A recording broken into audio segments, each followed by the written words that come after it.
Trevor the traction engine was enjoying his work in the vicarage orchard, birds were singing and apples were ripening on the trees. It was a lovely day. Hello, Trevor, said James. You look as bright and cheerful as my red paint. Oh, I am, replied Trevor. What's that noise? It's the bees, laughed Trevor. They're all in these boxy things called beehives. I'm taking them to the station. The vicar says his bees make good honey, and he's giving some of them to his friends. Just then, Boko, the diesel engine, hummed in.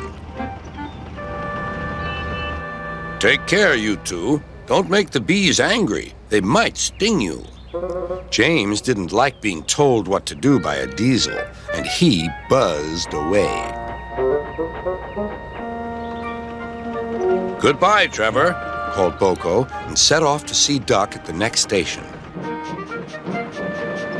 Bill and Ben, the tank engine twins, were busy arranging cars, but they scampered off when they saw Boko. I remember the first time I met those two, laughed Boko. They nearly made my eyes pop out. Edward soon put a stop to their games. Edward is the only one who can keep Bill and Ben in order, chuckled Duck. I sometimes call them the bees. A good name, replied Boko. They're terrors when they start buzzing around. James bustled in. What's that, Duck? Are you afraid of bees? They're only insects after all, so don't let that buzzbox diesel tell you different. His name is Boko, and he didn't. I wouldn't care if hundreds were swarming around. I'd just blow smoke and make them buzz off. Buzz, buzz, buzz, retorted Duck. The next morning, James arrived at the station to collect his coaches. The passengers were excited and keen to get on board. The platform was crowded, and the porter was in a hurry. Mind your backs, he shouted. Then there was trouble.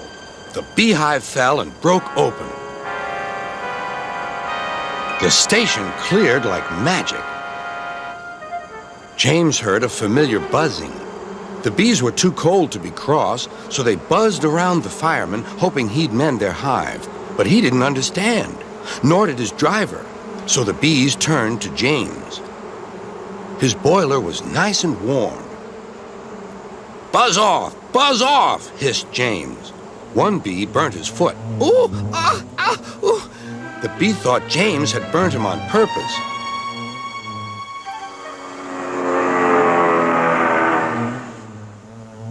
So it stung James right back on the nose. Eee! Whistled James. He had had enough. So had his fireman and driver. They didn't notice till too late that they had left all their coaches behind. They tried everything to get rid of the bees. First, they spun on the turntable, but to no avail. They tried washing them off, but the bees clung harder to James's warm boiler. Then they tried smoking them off by going through a long tunnel, but still the bees wouldn't go away. It's no good, James, said his driver. We'll just have to go back to the orchard and fetch another hive. James's reply was drowned by the sound of buzzing. The vicar was waiting anxiously for James.